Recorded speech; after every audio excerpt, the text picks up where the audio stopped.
Welcome and greetings, everyone, to Covenant Calendar Club.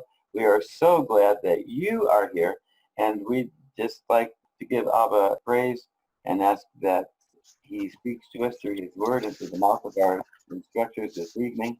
But before we begin, we want to just give a warm welcome to those of you that are on YouTube. We want to just give a nice big shout out and say, shall we, everyone? Hi. Hello. Greetings. Welcome. Glad you're here. Hello. And with that said, we're going to go ahead and get started. Okay. Tim isn't with us tonight, not yet. He's traveling back to Ontario. So just a second here. Let me get going. And he said he would join if he possibly could. So wherever he is, maybe he can join us a little bit later, and that would just be wonderful. He helped me a lot this week on this PowerPoint, and this study is especially interesting because of the wave sheaf and exactly where the wave sheaf has to be placed. So there's no doubt in anybody's mind ever again. So I hope you enjoy part 2. This is actually to kind of link into what the studies have been with Joshua and the sickle and Enoch, just kind of linking a little bit. We'll have a little bit of Enoch here tonight. We're looking at part 2 of Joshua and his first observance of the wave sheaf in Canaan. We're going to find some exciting things tonight. It's a carryover from last week, and it's got a nice new facelift. This is the first time that Israel is celebrating Passover in Canaan after over 40 years, and there's some special instructions for the wave sheaf. And we're going to find out tonight exactly what was what, and also a little bit of problems that happen with some of the other popular calendars. So this is going to be an intrigue in part 2. Last week we looked at section number 1 on Leviticus and on Numbers, and we compared what was happening with Joshua in his chapters 1 to 5. Tonight, we're going to continue on with Joshua, and we're also going to look at some history, secular history, which is always interesting, and there'll be a quote from Morgenstern, one of our favorite authors. We will find that Joshua has some excellent information. We'll be delving a little bit into some Hebrew word meanings, but especially for exactly where the wave sheaf belongs forever. It's going to end the debate and the controversy, and of course that's going to affect the Omer count. And like I said, we are going to look at a very interesting statement from the Hebrew Union College in the United States. I think it's in Ohio. Joshua's statements have proven to us in our last study of part 1 that the Passover and the weekly Sabbath were both on Abib 14.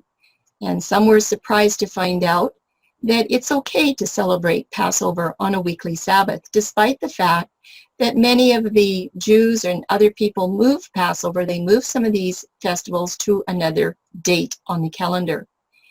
As we understand from Torah, Unleavened Bread Sabbath is celebrated the day after Abib 14 Passover on Abib 15. That's nothing unusual. But we also found out last week that the wave sheaf, or the first fruit festival, was also placed on Abib 15 following the Passover Sabbath. It was not placed on Abib 16. So Joshua was pretty clear about that. And tonight we're going to take a step further to see what else we might learn and do some comparison of other options that are out there. We'll do some calendar work as well. So there's a little bit more tonight. I just hope you have fun and enjoy it. We ended off last week with a summary of what we're going to look at in part 2. The first item that was on the list was with the wave sheaf and the first Sabbath of unleavened bread, both on the same date of Abib 15. One of them has to take priority. Which one is it going to be? Number 2, which of these 2 feasts, the wave sheaf festival or the unleavened bread one, is the backbone to our salvation? We're going to look at that as well. And number 3, a really short little section, on how shall the correct method for counting the omer be determined so that we make sure we have it right. It's a really special count.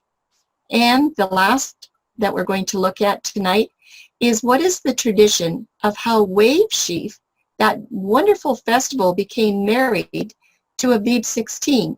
And there's lots of feast camps that don't even really recognize Wave Sheaf or first fruits. They just kind of carry on with their Passover festival and ignore Wave Sheaf altogether. But how did it get married to the Abib 16 date? We're going to look at that. We shall see what history has out there and find out why not everybody knows this information. So this is just a review slide from last week when we were ending, that which festival is going to secure the first place. It can only be one or the other, Wave Sheaf or the Unleavened Bread Sabbath. And we all know that every feast and festival is of utmost importance, whether it's an annual Sabbath or not.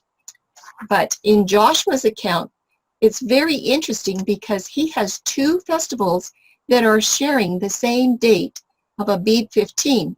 And like you all know by now, it's the first Sabbath of Unleavened Bread. We know that one's always on Abib 15, but Wave Sheaf is also on Abib 15.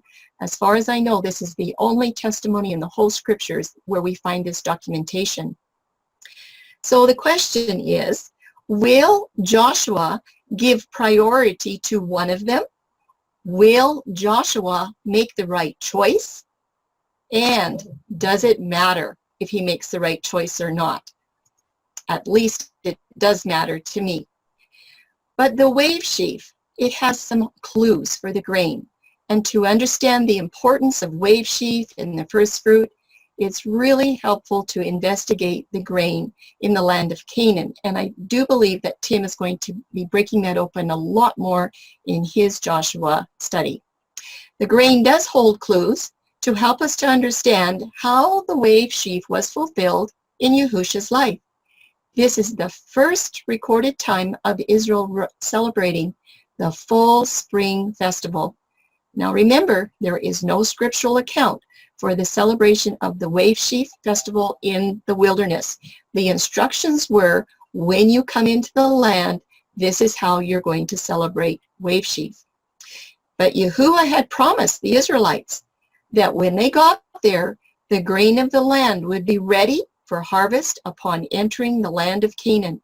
But, he said, all of the grain that you find there, whether it's old or new, whether it's wheat or barley, it is off limits. You cannot eat it. You cannot use it for personal purposes. You can't use it for unleavened bread for your Passover meal until after the Wave Sheaf ceremony has been celebrated.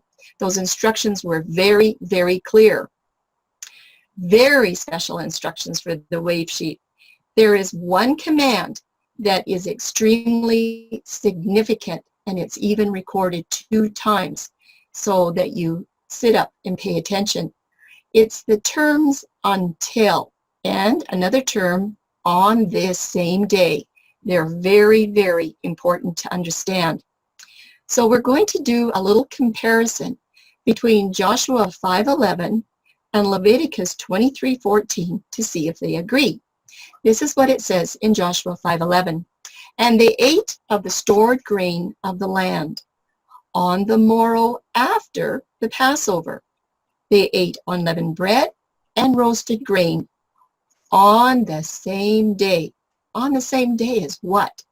Well, we're going to find out that Joshua was following the Torah command very, very carefully. This is what it has to say in Leviticus 23:14. And you do not eat bread or roasted grain or fresh grain until the same day that you have brought an offering to your Elohim, a law forever throughout all your generations in all your dwellings. And I'm pretty sure that if all of us would read that really slow, we would understand it very well what the instructions were. Now, in some versions, it says the same day. In the King James Version, it says the self same day. but they have the same definition. So we just want to look at this definition. It is numbered 6106 etzem, and it's from 6105, which means a bone. This term, self-same day or the same day, has a meaning of a bone, something that is strong, by extension, like the body. Something is strong in the body. The substance of this body is strong, and it has life. It has strength. So there's something in this terminology that is telling us that there's something strong here to look at. Well, let's take this a little bit further. On this same day is a very important phrase. The primary point that we want to pay attention to in the wave sheaf ceremony of the first fruits are these words, until the same day. And it's translated from the Hebrew words etzem. And ZEH is just the same day.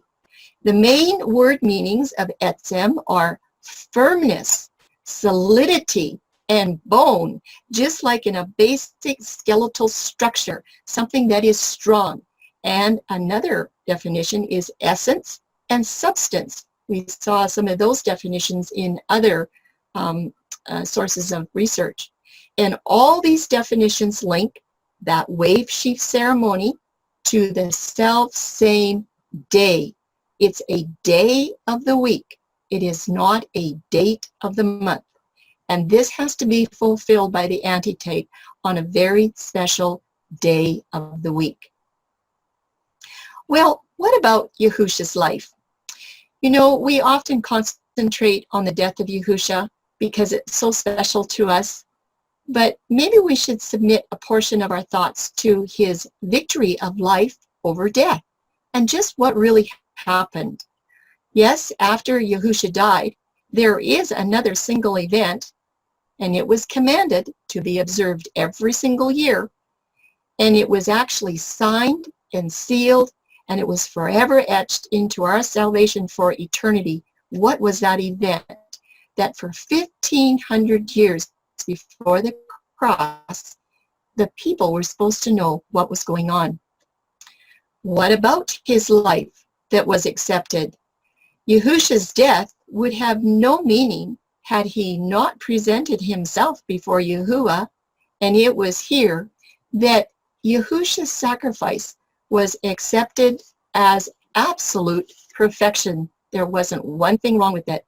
And there's another Melchizedek covenant connection and fulfillment right here. It's just lots of interesting things. What is contained in this life support system until etzem, or until the very same day? Don't forget, it's until the very same date, not until a very same day, not a date. There's a difference between the two. When the wave sheaf first fruit presentation and acceptance was fulfilled before Yahuwah within the Melchizedek covenant, what's going on with this until the same day? Well, this event was the complete embodiment, that skeletal bone structure that is so strong, which was, and it still is, the quintessential substance, and it's the essence of our salvation. There's something really important here for all of us to understand. Now, what connects this skeletal bone concept of Yahuwah's life to his support system? Where is the connection? Yahusha alone is salvation's administration center for life. Everything comes under him. He's the head and we're the body, right? He's the one that has the strength and we come under him. And this factor was finalized through Yahuwah's acceptance of Yahusha as the first fruit on the Feast of the Wave Sheaf. It was the first cycle of the week following the seventh-day Sabbath, and it was during the Passover festival. Yes, Yahusha's skeletal bone distribution system has a purpose for everyone, you and me. That etzem, that bone, spinal cord, central nervous support structure, which happened on Wave Sheaf, the first fruit festival, and it was through Joshua. It conveys vital salvational substance, yearly timing, and Mashiach character and identification to, yes, it's to us, it's to you and to me. This is all for us. Yahusha's Etzem bone notification system for the body of Yahusha, that's us, identifies the essence of our salvation through Yahusha's sacrificial acceptance. And when did it happen? On the first cycle after the seventh-day Sabbath in the Passover festival. The ultimate bone distribution system, yes, Etzem. It directs us to the wave sheaf as the backbone, or like that spinal cord, if you would like. The wave sheaf is the backbone, and it's the base foundation of the body of people. And the head is Resh, right? That's where the system gets all the direction, is right there to the rest of the body. And Yahusha, by dying and then observing the wave sheaf, he presented himself to Yahuwah as the very first fruit of victory over death. He was the first fruit, not just any first fruit. It was the one. And Yahuwah accepted Yahusha's monumental sacrifice. He said it was all very good. And guess what? That acceptance is the substance and the essence of the plan of our salvation. It was all for us. Wave sheaf and Melchizedek, what is the connection? Well, all feasts and festivals are types that have their complete fulfillment in our Messiah as the highest Melchizedek priest. Every single one of them is a type that needs to have a fulfillment. And through that premier type of the Wave Sheaf Festival, that first harvest purposely confirmed the standard for Yahusha as being the antitype on his Wave Sheaf Day to be the principal first fruit for all mankind. And this happened in Canaan just after they crossed the Jordan River. That was where this all began. Yahoo, right? Anyway, yes, Melchizedek is the first fruit. This event looked forward to the time when Yahusha would ascend to receive Yahuwah's announcement of whether or not his blood sacrifice fully paid the requirements of our death penalty. He had to go and find out. There couldn't be one single mistake. And the actual cycle of the week where that wave sheaf type was truly fulfilled by the antitype was only on the very next first cycle of the week, and that would be Sunday in Roman terms, after the crucifixion event. That's when the wave sheaf was fulfilled. Good news. The timing of the resurrection and ascension, I just want to work on this a little tiny bit, because I have found that there's some people that have these two terms mixed up. We don't want to confuse them. Everywhere I go, I find there's some confusion here with somebody. But anyway, number one, Yahusha's resurrection was on the weekly Sabbath. It was not on Sunday like many of the Christian denominations teach. That resurrection was on the weekly Sabbath. And number two, Yahusha's ascension was perfectly timed so that his presence was before Yahuwah, representing that earthly wave sheaf as it was being waved heavenward at the early dawn hours of that day. It was Boker. It was not morning after the sun had risen, but it was at Boker. And this will be brought out in the Wednesday crucifixion studies if you need to take a look. We have some of those. So let's chart the resurrection and the ascension. And this is actually a calendar for Yahusha's Passion Week, because his death was on a Passover Wednesday, the middle day of the week. This isn't the calendar that Joshua was on that particular year, but this is Yahusha's Passover week. And his resurrection was on Sabbath, Abib 17, and the very next day was the wave sheaf on Abib 18. These two very important events did not occur on the same day. They're both extremely important, and they're very different, and they have a very, very interesting purpose, each of them. So if wave sheaf is not observed on the exact correct time, there's lots of other problems that can come up. So we're looking at which one was honored first on Abib 15. Was it the wave sheaf or was it unleavened bread? Well, Joshua's first honor was applied to the wave sheaf festival event because that represented Yahusha's ascension during the early pre-sunrise hours of the day. And you can find some of this in John's chapter 20, verses 1 to 17. It's quite a big study, though. So wave sheaf festival got priority. And we all know the reason is because they couldn't touch any of the grain of the land until they did the wave sheaf. So that one had to be done first. And the second honor was bestowed upon the festival of the first Sabbath of unleavened bread. And guess what, everyone? Anything else on Abib 15 pales in comparison to that. And Joshua definitely did make the right choice. First honor, wave sheaf, first fruits. That had to be taken care of first, just as the instructions said. So after that wave sheaf offering of the pre-sunrise hour, the people of the land were released from that command that you couldn't eat anymore. So once the wave sheaf was done, they were free to go and touch the grain and handle it and eat it and make some unleavened bread for their unleavened bread festival. There's a scripture here from 1 Corinthians 15:20. Now, this one is taken from the King James Version. Pay attention to it. But now is Yahusha risen from the dead and become the first fruits, plural, of them that slept. We're going to look at that a little more closely.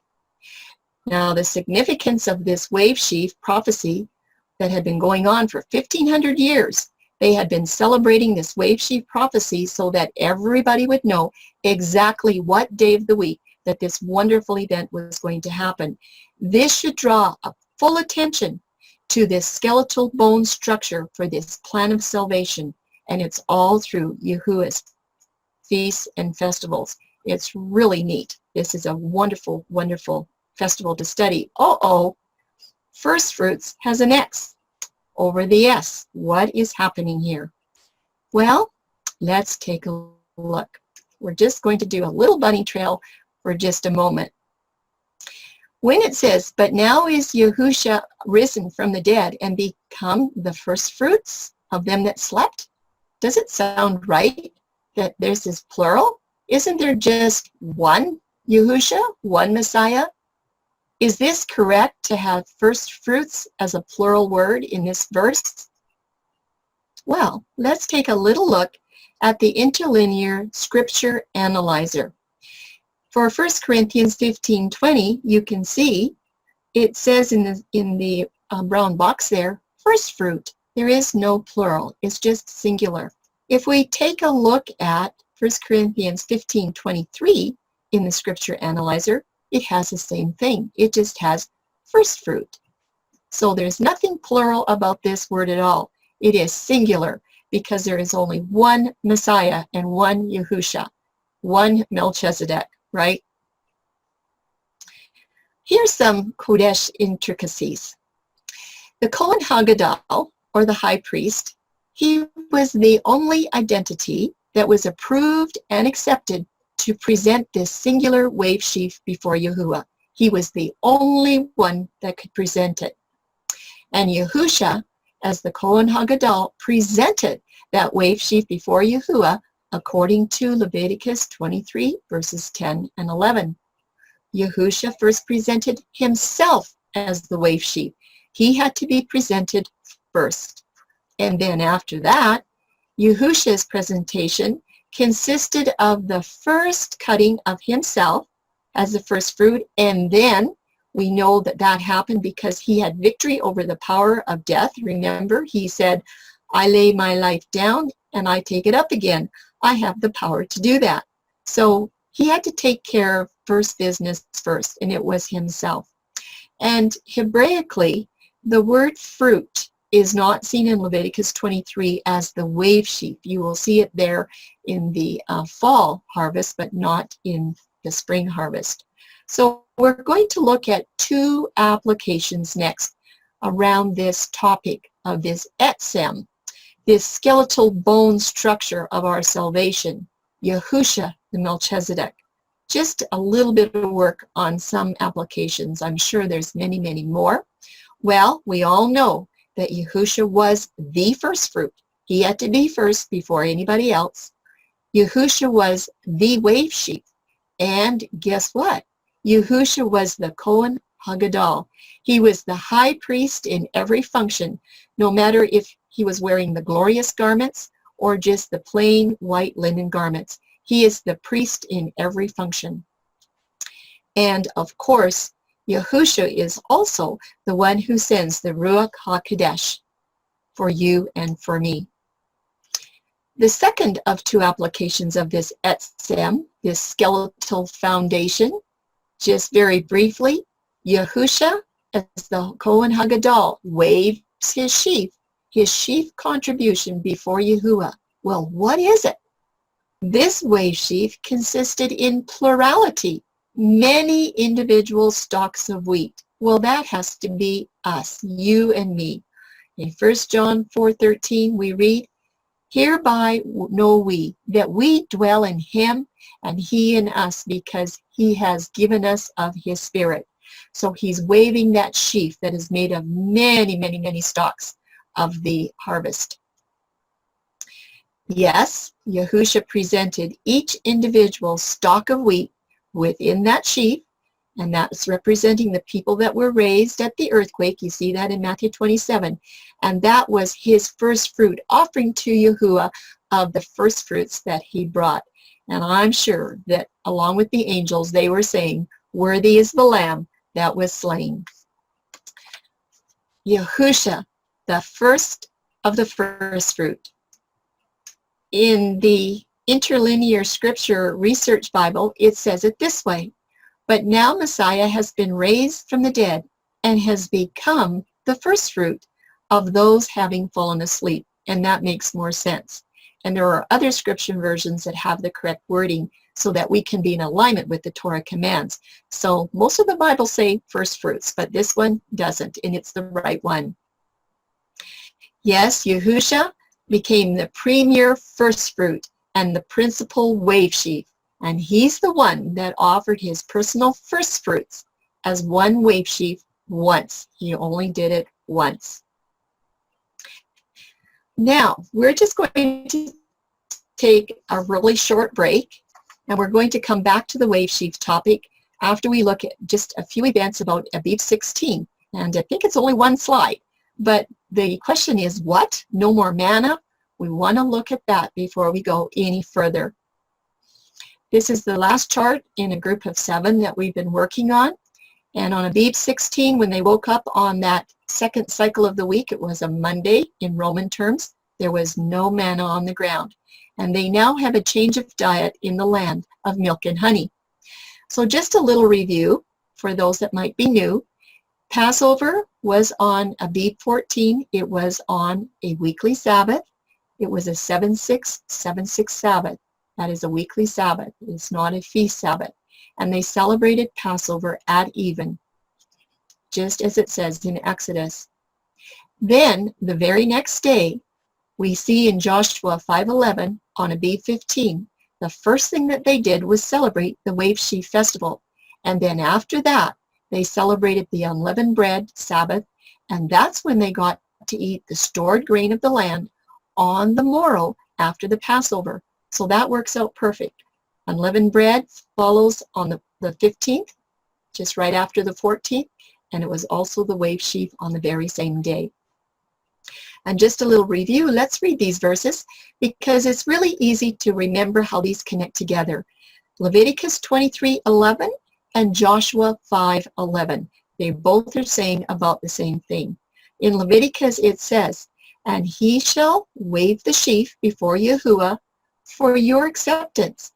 On the morrow after the Sabbath, the priest waves it. And in verse 14, and you do not eat bread or roasted grain or fresh grain until the same day that you have brought an offering to your Elohim.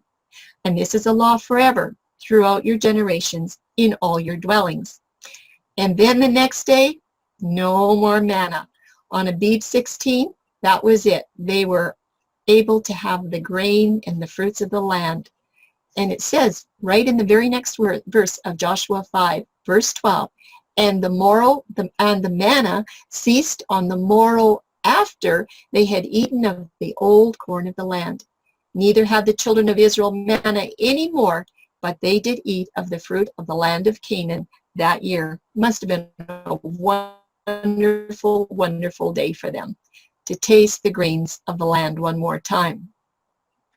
Joshua had definitely confirmed that Wave Sheaf is on Abib 15 in his calendar year, and that means Wave Sheaf is not married to the Abib 16 date, not every single year. It just doesn't happen. I just want to have a little short note here. When the Wave Sheaf is permanently placed and it's always observed on Abib 16, it is always a floating festival. That means that that date of Abib 16 will float through the different cycles of the week in all the 7 years. It will only occur on the first cycle of the week, Abib 16 that is, about once every 7 years. And there are 3 major problems with a floating wave sheaf that is married to Abib 16. Now the first one, we've already done that in part 1, where the wave sheaf is seldom placed after the 7-6-7-6 weekly Sabbath within the Passover week if you always have it on Abib 16, because Abib 16 doesn't always follow the weekly Sabbath every single year. We already did that part. From now on, we're going to look at number 2 and number 3. Number 2, Abib 16 wave sheaf activities conflict with the resurrection account. We're going to look at this in what I'm calling a second category, and there'll be 5 examples. We'll go through each one very carefully to see what the problem is when Abib 16 is married to wave sheaf. And the third category is that the Omer count is going to be disrupted when Abib 16 is the designated date for the wave sheaf every single year, or the first fruit placement. Something happens to the Omer count. That'll be in the third category.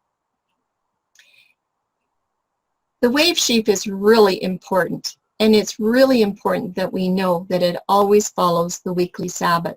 So we're starting in on our category 2. And when the wave sheaf is celebrated after that weekly Sabbath, that type is going to be fulfilled in the antitype. The fulfillment of the type is not fulfilled with Abib 16. The resurrection is always, always on the Sabbath, and the ascension always follows the resurrection the next day. And if I have a quiz, everybody better get that answer right. So we're going to look at 5 examples that want to demonstrate this category 2 and the challenges of what happens when wave sheaf is placed onto Abib 16 and it can't go anywhere else. So this is conflict number 1.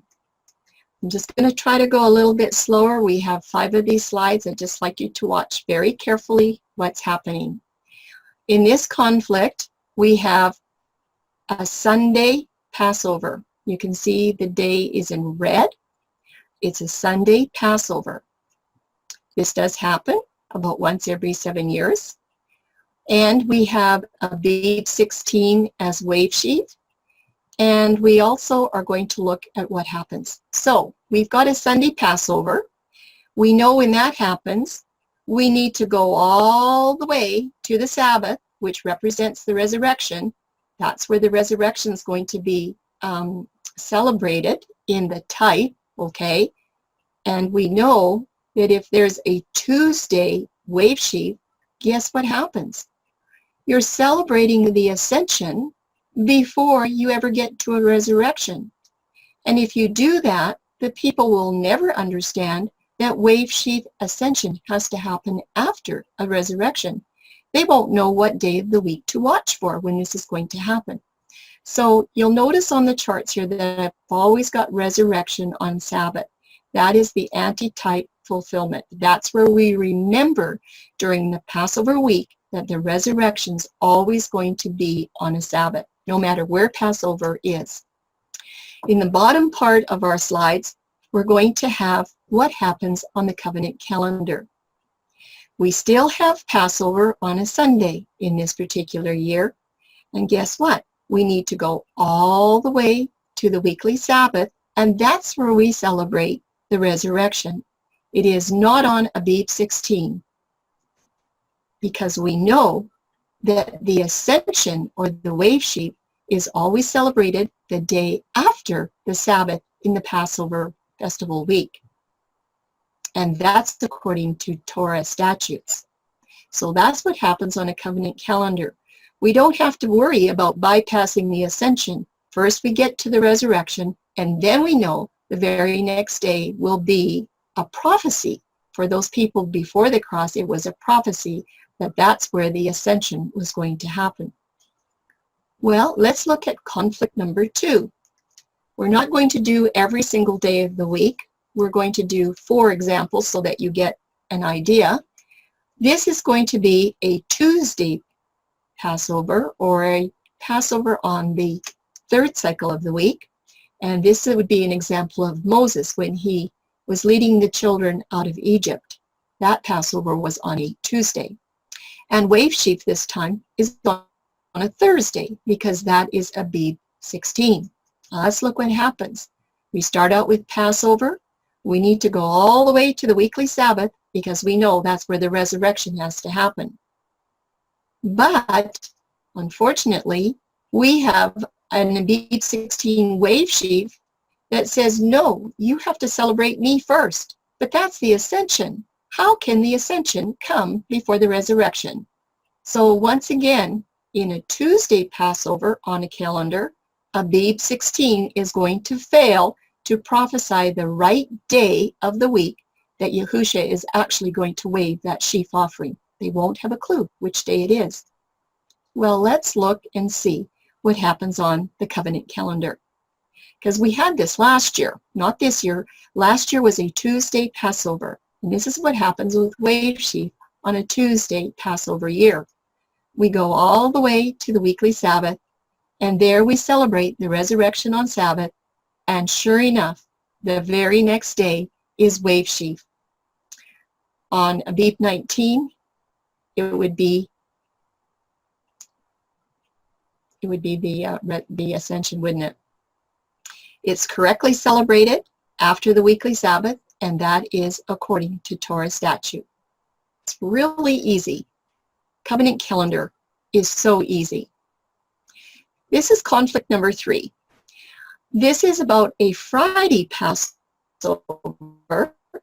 and a Sunday Wave Sheaf. Now, there's a lot of people that believe that the cross happened on a Friday. So let's see what this is going to show us. So we have our Friday Passover. We only have one day to go to the Sabbath resurrection. Okay, so we're okay there. There would have been a resurrection. And of course, Wave Sheaf has to happen the very next day. And that also happens to be Abib 16 when you have a Friday cross. But this time, it's in order. It does have the right order, and it is observed correctly, because Wave Sheaf is always, always on the 1st cycle of the week. And when you have a Friday Passover, you will have an Abib 16 Wave Sheaf. So it's being honored according to the Torah statute. But, and you know there's always a but, right? This Friday Passover cannot endorse the scripture's 4th cycle as Yahusha's Passover. The midst of the week is the 4th cycle. This represents the false Friday crucifixion. It is just fiction. It's a figment of somebody's imagination, because this is not when Yahusha died for us. He died in the midst of the week. But there are some years, and in about 2 more years, we will have our Passover land on a Friday. Let's take a look at the covenant calendar. to see what happens. Passover indeed is on a Friday, and sure enough, the next day represents the resurrection. And as we go forward to the next day, it is Abib 16, and it definitely is an Ascension Day, even though it is Abib 16. So there really isn't any change between this example and the one that we just had above. However, we want to be sure and recognize that that sixth cycle Passover, or that Friday Passover, it absolutely does not fulfill the requirements of Yahushua's messianic prophecy for 3 days and 3 nights. 3 days and 3 nights, not parts of 3 days and parts of 3 nights. But this cannot fulfill his messianic prophecy before his weekly Sabbath resurrection. But when Passover lands on a Friday, this is how we celebrate the wave sheaf on the day after the weekly Sabbath. Conflict number 4. This is the calendar year that we had this year in 2019, and this is Yahushua's Passover week, with Passover on the midst of the week or on a Wednesday. And again, we go all the way to the resurrection, and that's where it's supposed to be on Sabbath, but look what happened. Wave sheaf, if it's celebrated on Abib 16, is the day before the Sabbath. And this is Yahushua's Passion Week. This is very serious, because when wave sheaf is placed on Abib 16, how can you possibly have an ascension before you have a resurrection? It doesn't work that way, does it? You have to have a resurrection first. In fact, this is a serious impossibility. It absolutely does not work. And if there wasn't anything else for me to give you tonight, you would see that this is not the way that Yahuwah had designed it. He does everything in decency and with order, doesn't he? And I bet you know what's going to happen on the covenant calendar, because it happened this year. We have our Wednesday Passover in the midst of the week. We travel all the way to the weekly Sabbath, which represents the resurrection. We bypass Abib 16 because it doesn't mean anything except for it is an unleavened bread day. And then the very next day, the first cycle of the week, is celebrated as wave sheaf and the ascension after the resurrection. This particular set here, it honors the full 3 days and 3 nights in Yahushua's death. It terminates with his Sabbath resurrection, and then the very next morning at Boker, his ascension on the first cycle for wave sheaf celebration. And Abib 16 pales in comparison, and it removes the backbone of this whole study for the wave sheaf festival. And it's only number 4 that follows every detail and fulfills the Torah statutes perfectly. This is the only way you can ever observe wave sheaf properly and correctly and know that you're being blessed. We're going to look at another example, but first I want to do an introduction, because it's a little bit to do on Enoch Zadok Spring Festival dates, and it's partial review. The evidence here that is from their slide, it lists dates for Passover, unleavened bread, and first fruits. You can see that. And they have Passover on the 14th day of the month. They have their unleavened bread days between the 15th and the 21st. And they have first fruits on the 26th of Abib. But there is nothing here to indicate what the resurrection timing, not on this slide anyway. You would have to go and look for it. But I was looking through some of their slides to see if there was anything that would indicate the resurrection timing on an Enoch calendar. And just as a little side note, I just want to just put this here for you to think about. I didn't want to do a bunch of slides, but manna ends on Abib 16. And look at their first fruits. It's 10 days later, okay? What does Enoch offer for food to the people until Abib 26? Because they were not allowed to touch the grain of the land until after the wave sheaf. And we already found out from Joshua 5:12 that the manna was no more on Abib 16. So I'm not sure if they were on a 10-day fast or what, but that's something to think about and just to ponder a little bit. Well, I went looking for some information, And you can see the website there at the bottom. It's Enoch and History 33 AD at wordpress.com. And it has a little bit of a summary of the spring festival dates. The evidence lists the 3 days and 3 nights beginning with dawn twilight on Abib 15 to dawn of Sabbath Abib 18. Let's read it in the red box. He was in the grave 3 days and 3 nights, just like the sign of Jonah. The ending of the 14th day at twilight. Okay, so the 14th day has ended, and the twilight is going to be the beginning of the 15th day. That's what it says. The ending of the 14th day at twilight to the ending of the 3rd day or the 17th day at twilight. So the 17th day would have been a Friday, so at twilight is Sabbath morning. They're saying on Sabbath, the 18th at twilight, Yahusha went to testify to the ones that had gone before that he had overcome. So they, because they always have their Passover on a Tuesday, they are starting their 3 days and their 3 nights with Wednesday Boker, Wednesday morning. So Wednesday, Thursday, and all day Friday. So the 3rd day ends as the twilight of Sabbath is approaching. Now that's interesting. But remember that Joshua's year had wave sheaf and unleavened bread on Abib 15. This is what they're saying here about the 15th. The 15th of the month at sunrise is the first day of the festival of unleavened bread. 7 days ending on the 21st day of the month. And we agree with that on covenant calendar as well. Those are the correct dates. One more part to look at. Enoch's wave sheaf is on Abib 26, and they have Pentecost on the 15th day of the 3rd month. Let's read what it says.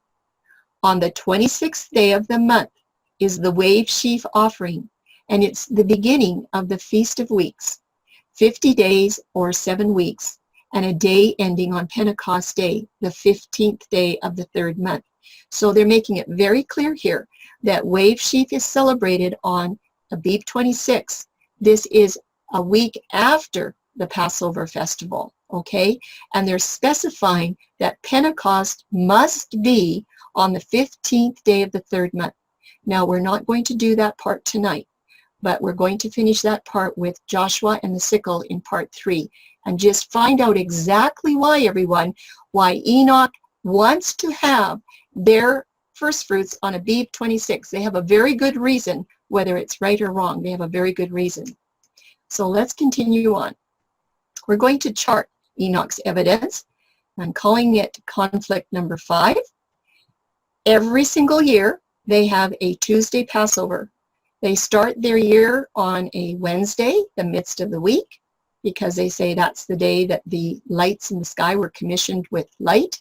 So that's always the first day of the week. We don't quite understand how they reason that, but every single year, Tuesday the 14th is Passover. Then they start their 3 days and their 3 nights at twilight of the 15th, and they go all the way and say that the resurrection of Yahusha was at Boker on Sabbath morning, and it would be Abib 18 on their calendar. Okay, so the resurrection is stretched to the Sabbath morning twilight of Abib 18. So they do have a Sabbath resurrection, and that's what we're saying as well. We're showing you these things because right now, as far as we understand, the Enoch calendar is the closest counterfeit to the covenant calendar that we have found. One more point, the first fruits, it is not following the weekly Sabbath in the Passover festival week on Enoch's Abib 19. If they were following the Torah guidelines and actually had studied Joshua, they would have their first fruits on Abib 19 on their calendar, but they're not. They have it over on the 26th. We saw that on their slide. Let's take one more look. There's some other serious concerns with Enoch's calendar. So we have him starting out with the 3 days and 3 nights at the Boker of the Unleavened Bread morning, all the way to Boker of Abib 18 weekly Sabbath. And then you have to wait. And you have to wait and wait and wait for this whole next week to pass to arrive at the Ascension Day, which they say is Abib 26, or First Fruits, or the Wave Sheaf Festival. You have to wait all those 8 days, and remember, they can't touch the grain of the land, and there's no more manna, but they're waiting for Wave Sheaf on the 26th. It's a long wait. And in the meantime, we talked about this the other week, Yahusha has to refrain from any human touch so that he is not contaminated by any humans before he has the Wave Sheaf festival completed and presented before the Father. He cannot allow anyone to touch him until he has presented the Wave Sheaf. He has to stay pure. Remember, when Mary went to touch him, he said, "Don't touch me, because I haven't ascended to my Father yet." And then after he was done, he came back and he met the other ladies at the tomb. Mary Magdalene was long gone. There was another group of women that had come at sunrise, and he met them, and he accepted their honor and their touch and whatever they had to share with him. He said, "I'm alive, I'm risen, I've come back," and he accepted it readily. But not with Mary Magdalene. So what is Yahusha supposed to do? If he's supposed to wait until another whole week goes by for the Wave Sheaf, he can't let anybody touch him. And that is completely opposite to what the scriptures tell us. So Enoch has a problem there. So the first cycle of the week is the correct day for a Wave Sheaf. That's always the correct day. It's just that Enoch is a whole week late for the actual antitype event. He would have missed it completely. And I just have to say, this is a real sadness, because when Enoch does this, he actually is removing that skeleton structure of our salvation, that etzem, that bone structure. Yahusha is the head, we are the body, he's the captain, we're following him. And with placing that Wave Sheaf a whole week later, or on Abib 26 every single year on their calendar, that whole teaching is removed about this beautiful Wave Sheaf and what Yahusha has done for us. It's a sadness, isn't it? So we're going to move away from Enoch for a little bit and carry on with him in a couple of weeks. So just as it's been illustrated, Wave Sheaf was never, ever to be celebrated on a floating festival. Not like that every single year, because it places the type of the ascension before the resurrection. You simply can't have an ascension before a resurrection. This Wave Sheaf yearly prophecy was really important. It was given to Moses so that the people would understand. They could tell who their true Messiah was by watching. He had to be the Wave Sheaf on the first cycle of the week. That's what they were watching for. So every Wave Sheaf festival, every single year, once they got into Canaan, was prophetic for the exact day of the week. When they came to that first day of the week, after the weekly Sabbath in the Passover festival, they knew that that was the day that Yahusha was going to represent the Wave Sheaf antitype that they had been rehearsing for ages and ages. The prophecy was going to be fulfilled when Yahusha, as the premier Wave Sheaf and the first fruit, would go and present before his Father his Wave Sheaf and himself. But it was only after he talked with Miriam at the tomb. Okay? It was in the Boker hours of the first cycle of the week. And I say that is really good news for Wave Sheaf. This is just a little review slide that we had last time with Joshua, because this is such a very, very interesting example about what happened in the Joshua account. There should be no argument ever. When you have an Abib 14 Passover every single year, the very next day, Abib 15, is always the first unleavened bread Sabbath, period. That everybody pretty much knows that. Okay, but number 2, in Joshua's account, the 7th day Sabbath was a Passover.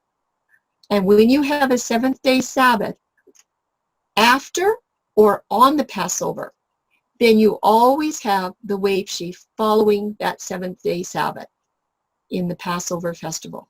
That's the way it is every single time. Wave sheaf always follows the seventh-day Sabbath. You go and find it, next day is wave sheaf. But Joshua 5:11, he fulfilled both of the calendar statutes in absolute perfection, all rolled up into one. It's just really exciting. I want to read Joshua 5:11 again. It's such an important verse. And they did eat of the old corn of the land.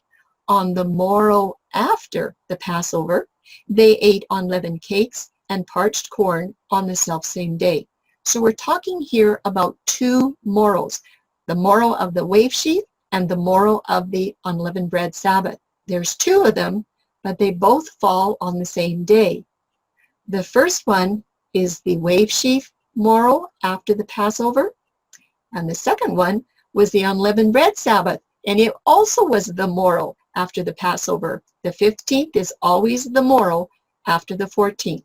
But it was the wave sheaf that gave permission to the people to eat the grain of the land. So then you can work backwards, and you can find out that in the year of Joshua, Abib 14 Passover was on a seventh-day Sabbath in Joshua's year. Doesn't happen that way every year, but it was in his year. It's really interesting. He shares his testimony with us. So the highlight of the wave sheaf, it was a ceremony and a prophecy, and it meant for 1,500 years that the moment of that pre-sunrise light, it marks Yahuwah's skeletal bone structure plan for every single person. And then at that time, Yahusha, and he's the wave sheaf and he's the first fruit, he's going to completely fulfill every requirement for the whole plan of salvation when? On that day. And that is when our death penalty was fully satisfied and recognized through Yahusha, the highest priest of the Melchizedek order. Does that information illustrate to you how and why the Wave Sheaf Festival is so important for us? You know, when we found this out, we just went, wow, that is just like so neat. This Wave Sheaf Festival is just one of our favorites now. Before, we never knew what it meant until we studied out Joshua. So I want you all to be aware of any error that gives honor to Abib 16, because that festival, when it's married to Abib 16, it has absolutely no scriptural foundation whatsoever. And also be aware of this, any suggestions that say permission to eat the grain was not in effect till Abib 16. Because if that was the case, this suggestion is going to eliminate the word usage of the same day. And it's in there 2 times. Why? Because Israel was given permission to eat the grain of the land on the same day that the grain was used for the wave sheaf offering. And yes, they took that grain, they harvested it, they threshed it, they ground it, and they baked it. And they had unleavened bread that day for their unleavened bread festival, Abib 15. So understanding the wave sheaf is a really important part of Joshua's study and the Torah statutes right to the end of time. We'll just do a little review slide here where Joshua is confirming that celebrating wave sheaf has a priority before honoring the first Sabbath of unleavened bread when the two land on the same date. And it's way more significant because wave sheaf is a prophecy given about 1,500 years in advance of when Yahushua was going to ascend heavenward. It's just like wonderful prophecy. And that celebration of wave sheaf, we believe it should never be ignored and it should never be forgotten. So at Passover next year, when wave sheaf comes along, you'll know exactly what it means.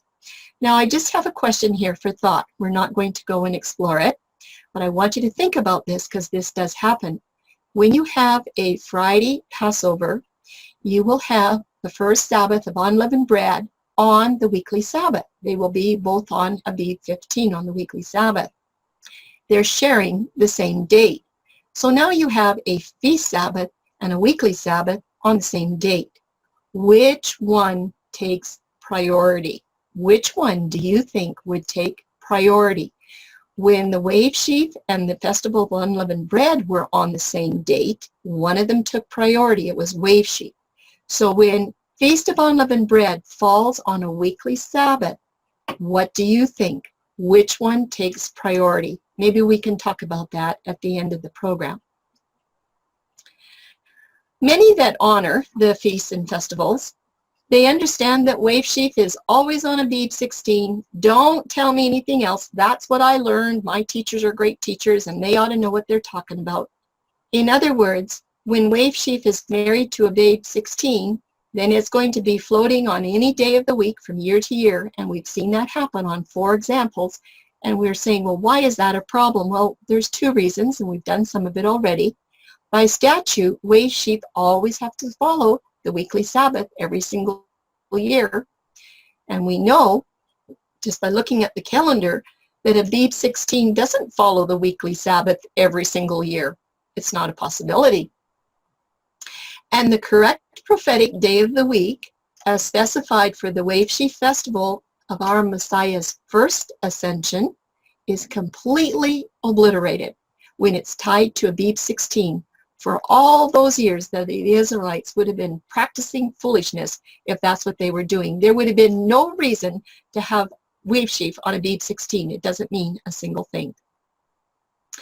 So another Abib 16 floating Wave Sheaf, there are some more problems that are going to be addressed in category 3. Because when Wave Sheaf is placed on Abib 16 following the first Sabbath of Unleavened Bread, then the counting of the Omer is not going to be accurate or correct. And as a result, your Pentecost festival is going to be seriously misplaced. There's instructions for counting the Omer in Leviticus 23, 15 to 16, and it says, "And you shall count for yourselves from the day after the Sabbath, from the day that you brought the sheaf of the way offering, 7 Sabbaths shall be completed." You need to count 50 days to the day after the 7th Sabbath. Then you shall offer a new grain offering to Yahuwah. And Pentecost can only follow a 7th-day Sabbath because there are no other annual Sabbaths anywhere around it, no other holy convocations, even close to that point in time, for a 50th cycle to follow after. So if your first fruits is following a weekly Sabbath, Pentecost by default follows a weekly Sabbath. There's no argument. So the next set of charts are going to illustrate the problem and a solution. We're going to place Abib 14 on the 7th-day Sabbath, just like we saw in the book of Joshua. So we're going to chart, first of all, the problem, and then we'll do some charts on the solution. So the problem of a floating Wave Sheaf on Abib 16 and what it's going to do to the Omer count. So don't forget, we're counting the Omer from Abib 16 Wave Sheaf. Like I said, this is Joshua's calendar. He had, not his calendar, but his calendar year. Passover was on the weekly Sabbath, Abib 14. But if you take the Wave Sheaf and marry it to Abib 16, this is what you have. You start your Omer count right there, and the first week isn't complete. Then on the 22nd of the month, you have a full completed week of 7 days. So that's your first completed week. There's only one completed Omer week in the month of Abib when you put Wave Sheaf on the 16th of the month. And we're looking for 6 additional completed Sabbath weeks to get to the 50th day. That's what Leviticus said, didn't it? 7 completed weeks with the Sabbath at the end. So we're going to continue counting the Omer, and we will start here. This is in month 2. There's your 2nd week. Then you have your 3rd week. We're just counting. You have your 4th week, and there is your 5th week, and then we have a 6th week. But we do not have a 7th completed week when you start your count on Abib 16. This method will not fulfill Leviticus 23, 15 to 16, and that means that the Omer count is going to be incorrect. It doesn't work. I just want you to notice that this 50 50th day is also not following a weekly Sabbath. It's following the first cycle of the week. And remember, Pentecost has to follow a weekly Sabbath. Now, I also want you to take note of this gray block here. It's the 18th day of the second month. Up here, I've got the first day of the month in a green, month 2. And then down here in week 6 is the first day of the third month. But look here, we have an 18th day in the second month. It is the 33rd day of the Omer count. We're going to do this in quite a bit of detail in the historical account, okay? So just keep that in mind. Let's go to our solutions in a second set of charts where we're going to place the wave sheaf where it's supposed to be and see if this solves our problem for the Omer count. So this time we have Joshua with his Passover on the Sabbath, the 14th. Wave sheaf is on Abib 15, and that's where our Omer count starts at number 1. And we go through right to the Sabbath. We have our first completed week. This is just counting our second completed week. So we have 2 completed Omer weeks in Abib already. We're going to take the days 29 and 30 into the next month, and we're going to see if we have another completed week. Yes, we do. There's our 3rd week, and then we have a 4th completed week, and a 5th completed week, and a 6th completed week, and then a 7th completed week, 7 Sabbaths, and then Pentecost on day 50 on the cycle following the Sabbath. We have 7 perfect completed Omer weeks. Everything's perfect. It's easy. It's not hard to do. That's the Torah instructions. So Joshua confirms that when the wave sheaf follows the weekly Sabbath, beginning your Omer count with number 1, there's going to be 7 perfect completed weeks to the 50th day of Pentecost. It's not hard. Even a child can do it. But here's a question. Does Pentecost have anything to do with H7676? That is the number for the weekly Sabbath. Does Pentecost have anything to do with that number? Let's go back to this very important note that we had last teaching. This is again, it is Joshua's Passover on Sabbath the 14th. And a lot of feast camps are placing wave sheaf right there on the 16th. Oh, I see I've got the 17th here. Well, anyway, you'll have to get that fixed up for me, won't you? But anyway, most of the feast camps put wave sheaf following the Unleavened Bread Sabbath on Abib 16 every single year. But the Torah instructions, along with Joshua's testimony, show that the wave sheaf always follows the weekly Sabbath inside of the Passover festival. It doesn't follow the Unleavened Bread Sabbath. And we were showing this last time using the Hebrew number 7676, which designates a weekly Sabbath most of the times, and it also is used for a Day of Atonement. But here's the question, everyone. If we did not have these numbers, how would we really know that wave sheaf doesn't follow the Unleavened Bread Sabbath? If we didn't have those numbers, because those numbers are man-made. Somebody made them up so that we could study the Hebrew. So if those numbers aren't there, what are you going to do? Well, maybe we should just read the Torah instructions. It tells us in Leviticus 23:11 for wave sheaf, and he shall wave the sheaf before Yahuwah for your acceptance. On the morrow after the Sabbath, the priest waves it. But I'd like you to make a note here that this Sabbath could be understood to follow the Unleavened Bread Feast Sabbath if there were no Hebrew numbers to designate it was a weekly Sabbath. What I meant here is that the wave sheaf could be meant to follow an Unleavened Bread Sabbath. Okay, it could sound that way. Let's see what it has to say about Pentecost in Leviticus 23. And you shall count unto you from the morrow after the Sabbath, from the day that you brought the wave sheaf of the wave offering. So it's telling us about wave sheaf. The day after the Sabbath, 7 Sabbaths shall be complete. Even unto the morrow after the 7th Sabbath shall you number 50 days. and you shall offer a new meat offering unto Yahuwah.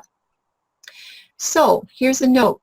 Can this Pentecost Sabbath be understood to follow a feast Sabbath if there's no Hebrew numbers to designate a weekly Sabbath in verse 16? Just think about that. Can Pentecost follow a feast Sabbath? If you're understanding Leviticus 23:11 and verses 15 and 16, that's our question, because in Leviticus 23:11, some say wave sheaf does follow the unleavened bread Sabbath. Well, let's take a look. The answer is no. There are no feast Sabbaths in the third month. When the Omer count begins with an Abib 16 wave sheaf date, Pentecost will not follow the weekly Sabbath as Leviticus 23 designates. I should say Pentecost will follow. I've got not in there, and that should not be there, should it? Let's read that again. There are no feast Sabbaths in the third month. When the Omer count begins with an Abib 16 wave sheaf date, Pentecost will follow the weekly Sabbath as Leviticus 23:16 designates. So, in 6 of 7 years, it is impossible for a Pentecost count from Abib 16 to follow a weekly Sabbath. It just cannot happen. It won't happen. But let's get back to that very important note, okay? We've had our count of our third, our fourth, our fifth, our sixth, and our seventh completed Sabbaths, and we're finding that if we start with Abib 16 on a Sunday, we will end with Pentecost on a Sunday, and it has to follow a weekly Sabbath because there aren't any feast Sabbaths anywhere in the third month for Pentecost to follow. It's just that simple. So let's get on to our third witness. This is our historical piece tonight, where I want you to remember Abib 18, the 33rd day of the Omer count, because this is a challenge for the wave sheaf placement, and it's going to be a little piece on the historical research. And it's always good to have some historical research to see what happened around this date. How did this get married to Abib 16 anyway? Who did it? Who is the culprit? So you know already the truth of this matter, that wave sheaf is always on the morrow after the weekly Sabbath during the spring festivals, and that is also day one for the Omer count. And Omer simply means sheaf. It's a command for counting the Omer that originates in Leviticus 23:15, and it is a commandment.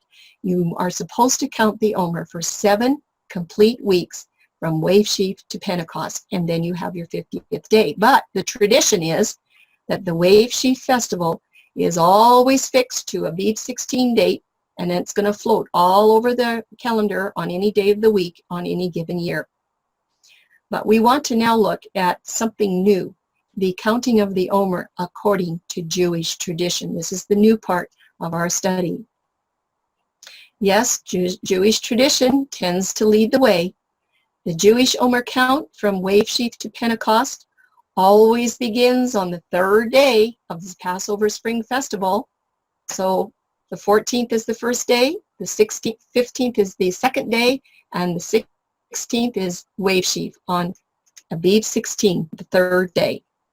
That's what they're saying. And they have a series of restrictions that arise during the period of counting the Omer up to what is called Lag Ba Omer, and it translates as the 33rd day in the count of the Omer. And here's the tradition, that you have to mourn the first 33 days up until the 34th day in the morning. So you have a 50-day count, and you have to be in mourning, in sadness, for over half of the time of the Omer count. Sounds kind of drastic to me. And for the Jews, a large portion of the 7-week counting period is just mourning, not being happy at all, and looking forward to what's supposed to happen on that 50th day. And it ends with this festival called Lag Ba Omer. I don't know how to say it properly, but anyway, what is it? Well, it is a minor Jewish holiday that falls between the festivals of Passover and Pentecost. And in Jewish tradition, this 33rd day of the Omer count is regarded as a holiday that commemorates the death of Rashbi, who lived between 80 and 160 AD. That's an important date. These letters, these Hebrew letters, can express numbers. Lots of you know that. Lag is a combination of two Hebrew letters, the Lamed and the Gimel. The word lag is an acronym for the number 33, and that comes from Lamed, which means 30, and Gimel, which means 3. You put the two together, and you have 33. So this phrase, Lag Ba Omer, indicates the 33rd day of the Omer count. And the day is always, always celebrated on the 18th day of the second month on the Jewish calendar. Every single year. Well, now, who is this rabbi? Rabbi Shimon bar Yochai. Well, he was a disciple of Rabbi Akiva, and Akiva lived between 50 and 135 AD. So you can see that Rashbi was 80 to 160, so they were contemporaries. But Rabbi Akiva was the author of the Zohar, the most famous book of the Kabbalah. And many Jews have witnessed miracles of all kinds after they've gone to pray at the holy gravesite of Rashbi, okay? And on the day of Rashbi's death, this is what he did. He revealed a mystical dimension of the Torah known as the Kabbalah, and in short, that's just a form of Jewish mysticism. It was the day of his death. Well, what's his connection to Lag Ba Omer, or the 33rd day of the Omer count? Well, that was the day of his death. It was the 33rd day of the Omer count. And now every anniversary, they celebrate this hidden Torah, or they celebrate the anniversary of the revelation of Kabbalah. And this Jewish holiday holds equal importance to Pentecost. Equal. It's not lower, it's equal. Equal importance to the giving of the Torah at Mount Sinai with Moses and the people. All kinds of celebrations are held in the village of Meron near Israel, as this is where they think Rashbi's supposed burial site is. And hundreds of thousands of Jews gather at Mount Meron to pray and celebrate the Kabbalah. This is every single year. They light a lot of bonfires at the sunset of the 32nd day of the Omer count to commemorate his death. And now don't forget, they're using a sunset day. So on sunset of the 32nd day of the Omer count, that ushers in their 33rd day according to Jewish tradition. It's a really big holiday. Now, this is from May 2015, from the year 2015. I left these posters in here because I'm going to connect it up to a feast calendar, a Christian feast calendar of 2015. But anyway, if you go on the internet and check this out, you will find all kinds of posters. And this is not a celebration that is limited to only Israel. This is all over the place. It's just traveling around the world. I'd just like you to take a little bit of time and just go and look. You'll find all kinds of posters. It's just catching on big time. So in May of 2015, it was actually Thursday, May the 7th, when this was supposed to happen. It is a huge Jewish celebration, and the internet is just full of all kinds of things. And I found it really quite amazing how much coverage there was. I had never ever heard of this celebration, but it is big out there. So every year, a lot of fanfare for Rashbi. He was the great mystic sage on the anniversary of his death. Just think about it. Here are some more posters, one for New York City and for 2015, and another one that is in San Diego, Kabbalah for the Masses. Do you see that? Kabbalah for the Masses, the promise and problems of mainstreaming Jewish mysticism. They're advertising this December 18 and 19, I guess, so you can figure out what's going on. Now, at the very bottom, it has a piece of information. I don't think you can read it, but I put it in a box. This is what it says: excellence in the study and the teaching of Kabbalah and Jewish spirituality. So if you want to know all about this, there's lots on the internet, and it is growing by leaps and bounds. Well, Kabbalah, we still want to know how Rashbi's death got connected to this wave sheaf. Now, I haven't researched it, but it could be that in the year that Rashbi died, the Jews could have actually been celebrating wave sheaf on the first day of the week, according to Leviticus 23, because it would have landed on the first day of the week one of those years. I haven't gone and checked it out.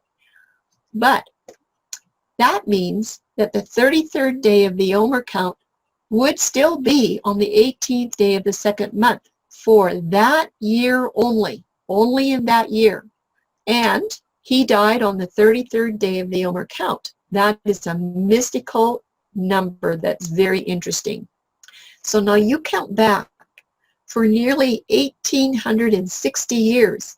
Rashbi is being honored as the saint on every 33rd day of the Omer count. And this day always links to Abib 16 as the wave sheaf, even if it isn't the true wave sheaf. It always goes back to Abib 16. His death changed the correct timing of the wave sheaf. And this is how wave sheaf became permanently married to Abib 16 instead of following the Torah instructions. And like I said, in that particular year, it could have been that wave sheaf was actually on the first cycle of the week, the way the Torah says.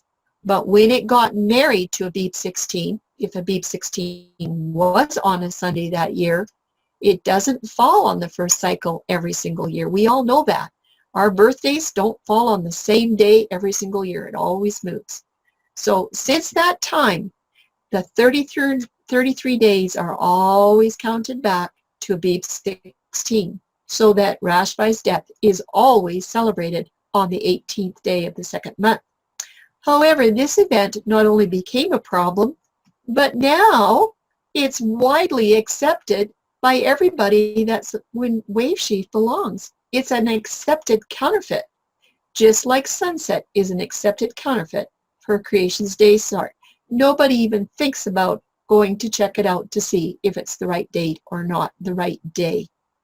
So I would like to encourage all of you to be willing to challenge every teaching that you see to see if it links with tradition or with Torah, because some of the things that we're holding are still tradition, and we just ask Yahuwah to reveal to us what those traditions are still embedded into our schedules and everything that we do.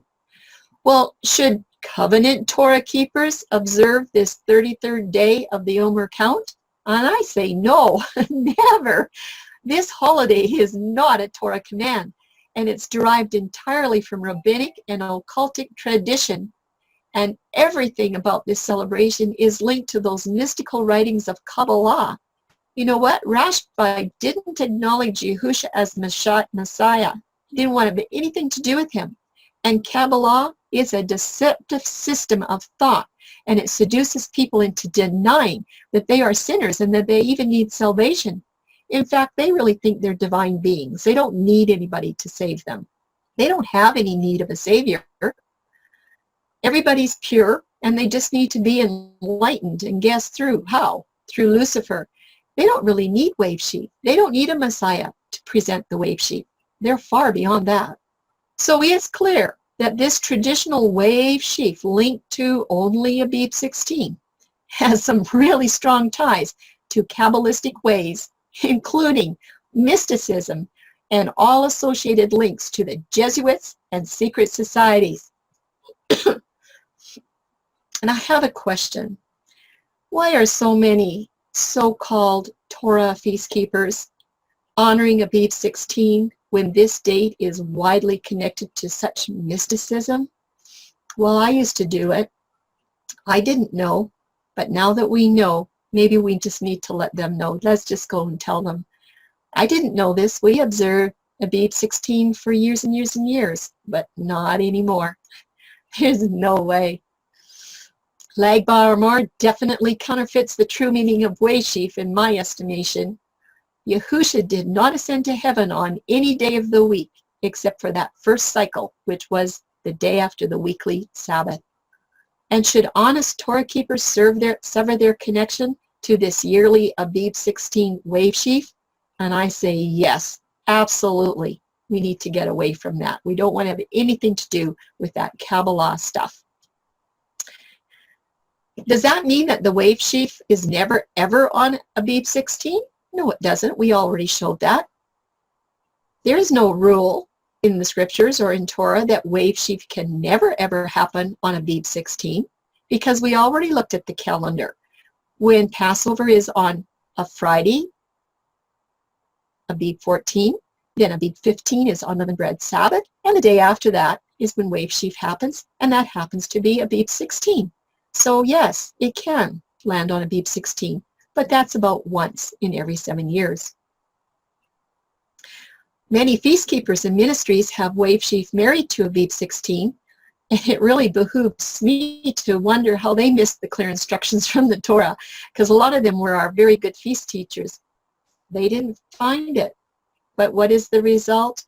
When wave sheaf is on Abib 16, it floats all over the calendar, and then it demands that Pentecost is also on a floating date. Now on the next slide, we're going to look at a Christian feast calendar in California and see what they've done with their wave sheaf First Fruits Festival, and if they've married it to Abib 16. Let's take a look. It's their 2015 calendar. Is their calendar going to compare to the traditional Jewish calendar for 2015, which we already saw? Well, day one of the Omer count, you see they've got unleavened bread there. Don't forget, they start their unleavened bread count at sunset on Sunday, April the 5th. So wave sheaf is on Monday, but they're a sunset group, okay? So they're going to start their count on unleavened bread. So there's our count on the sidebar there.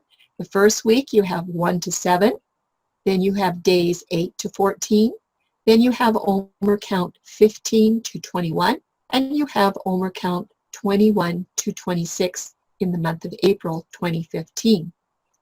But we're still looking to see if day 33 of the Omer count is going to land on Thursday, May the 7th, 2015, exactly like it did on the Jewish calendar. I have April up there. You can see the count. And when we look in May, we'll finish the count for Omer on the 1st and 2nd is 27 and 28. On May 3rd, 29, 30, 31, 32, and look what happens on May the 7th is the 33rd day of the Omer count. This Christian calendar, this Christian feast calendar, does favor Lag BaOmer, which begins at sunset on May 6th. May 7th is the 33rd day. Christian feast keepers that are following this Jewish calendar likely don't know that the 33rd day of the Omer count pays respect to that great mystic sage Rashbi of the Kabbalah. Secret societies, mysticism, Luciferianism. But when they find out, we do hope that they will change their wave sheaf to the way that the Torah asks them to follow the instructions of the first day after the weekly Sabbath, just like Moses did, and how he wrote his instructions for Joshua to follow. And here's the quote we've all been waiting for, the endorsement from Julian Morgenstern of the Hebrew Union College. He's a very respected man at Indiana. I want to read this quote to you. It is quite long, but see what he has to say. Here we go. Actually, the legislation for the bringing of the Omer, the first sheaf of the new annual crop, is recorded in only one passage of the entire Pentateuch in Leviticus 23, 9-16. This legislation provides that the Omer is to be waved before Yahweh by the priest upon the day following the Sabbath. The basic difficulty here is the determination of the precise dating implicit in the term, the day after the Sabbath. The customary interpretation, accepted by most present-day biblical scholars, is that the Sabbath here is the Sabbath which falls within the week of the Passover Matzot festival. Did you hear that? Within the Passover week. Not like Enoch outside. Such too was the interpretation given of old to this term by three quite ancient Jewish sects, the Samaritans, the Boethicians, and the Karaites. This would imply, of course, that the day of the bringing of the Omer was always a Sunday. And also, since the counting of the 50 days which intervened between the day of bringing the Omer and the Shavuot festival commenced upon a Sunday, the latter festival also would fall always on a Sunday. And I believe I can say a great big yes to Morgenstern, because that's absolutely in line with the Torah as written by Moses. We thank you, Julian Morgenstern. Besides the history, Morgenstern's testimony and the witness of the Exodus account in chapters 12 of the Passover, 16 of the quail and the manna, and then 19 and 20 of Mount Sinai accounts of Passover to Pentecost between those three chapters. Joshua also confirms that the wave sheaf is not married to Abib 16. It is on the day following that, which is the day following the Sabbath of Unleavened Bread. He says wave sheaf is always placed within the Passover festival, contrary to what Enoch has to say. And what does Paul ask us to do in Ephesians 5? I really love this passage. He says, "For once you were in darkness, but now you are light in Yahuwah. Walk as children of the light. For the fruit of the Spirit is in all goodness, righteousness, and truth, finding out what is acceptable to Yahuwah, and have no fellowship with the unfruitful works of darkness, but rather expose them. For it is shameful even to speak of those things which are done by them in secret. But all things that are exposed are made manifest by the light. For whatever makes manifest is light." Exposing those things of darkness, secrets, Kabbalah, mysticism, secret societies, Luciferianism. We are to expose them. It's very possible that there's a lot of people that don't understand this, and they are in complete darkness as they consistently celebrate wave sheaf on Abib 16. But Leviticus 23, along with Joshua and Exodus and the gospel account, expose these unfruitful works of darkness. And once that evidence is brought forth, everybody can make a choice. So when we compare the two and compare the evidence, is it going to be wave sheaf by tradition, celebrating wave sheaf consistently on Abib 16, linking to a rabbi that gravitated towards the darkness of mysticism and Kabbalah that has powerful ties to the Prince of Darkness? Some celebrate it that way. What about wave sheaf according to the scriptures in the Torah? Celebrated on the morrow after the weekly Sabbath, because it links to our Messiah when he presented himself as the leading first fruit after his resurrection. Wave sheaf links to that ascension event, a powerful victory for his children. This is extremely significant, and it's really important because it is one of the most basic events known to man, providing the foundational bone structure of the plan of salvation. There are choices for a wave sheaf festival. The tradition of Abib 16, in my estimation, it pales in comparison to the Torah truth of the wave sheaf festival. Choose you this day whom you're going to serve. Choose wave sheaf, following the 7676 weekly Sabbath, honoring Yahushua's ascension and victory for us. Wave sheaf that follows Unleavened Bread Sabbath on Abib 16, it doesn't honor Yahushua. It honors Rashba, Kabbalah, mysticism, and Luciferianism. In 1 Corinthians 14, Yahuwah says, "I'm not the author of confusion. I want all things done decently and in order." And that's what we find with the wave sheaf. Everything is in perfect order. And I do hope that as you celebrate wave sheaf next year, that it will have a whole new meaning for you and that you'll understand something really great happened on that day almost 2,000 years ago just for our salvation. And without it, we wouldn't have anywhere to go. So may Yahweh bless you abundantly in your search for his divine truth. and to get rid of some of these traditions. I want to thank you so much for being with us tonight. And if you have any questions or comments about the Wave Sheaf, you can email myself or Tim, or you can go to Covenant Calendar and find the studies and review them, and we hope you do. Thank you for being with us tonight.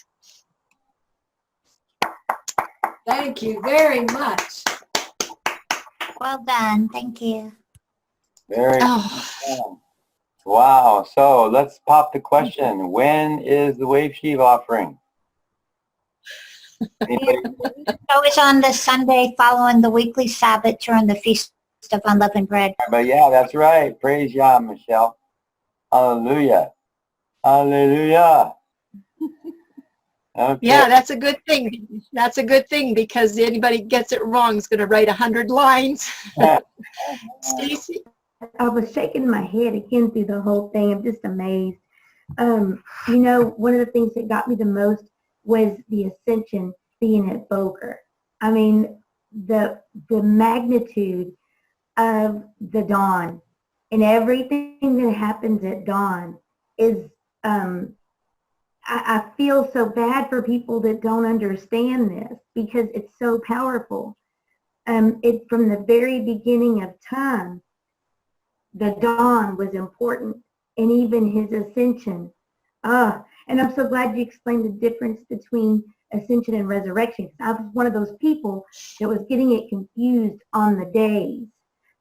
So this is like probably one of the biggest revelations I feel like I've received in a long time, is understanding this wave sheaf. So it's just fantastic. And I do have one question, if you don't mind if I ask, since I'm talking already. Do you guys think that Joshua knew all these things, all these specific things he was doing to the T, why he was doing these things, what they represented, that this was actually about the Savior of his people and the world? Y'all think he knew? It's almost like he would, either he was both. Obviously, he's extremely obedient, but I'm just like, did he know? Did he know what he was doing? Yeah, I think he knew in the revelation he had at the time that it was the high priest that would wave those before the Father. And whether he knew at that time that ultimately the high priest was Yahusha. Whether he knew that or not, wow. But he sure was a good testimony, a good witness, wasn't he? Mm-hmm. It's overwhelming to me. Got it right. It's so overwhelming. I just this whole thing just gets me emotional, because it always goes back to him. It always goes back to Yahusha every time. And that's what so many people, I think, miss. I missed this. I missed so much of this. I knew that the feasts were his story, but the depth of it is it's just so edifying. I just thank you guys so much for teaching us this. And that's all I have. Great. Praise you. You're welcome. Casey, thank you for the question, the comments, your what's the word I'm looking for? Appreciation for the truth. It blesses all of us. So, thank you. Any other questions or comments? Charlene, I have a comment. When you said that makes a lot of sense with don't touch me. I mean, that's just like, Yeah. that's powerful, man. If you said just a little bitty nugget, don't touch me. Mm-hmm. Yeah. So I can't be defiled by nothing, no flesh, no nothing. I'm going to conquer this no matter what. Don't touch me. That's crazy. That's like, you're talking about detail. That's detail.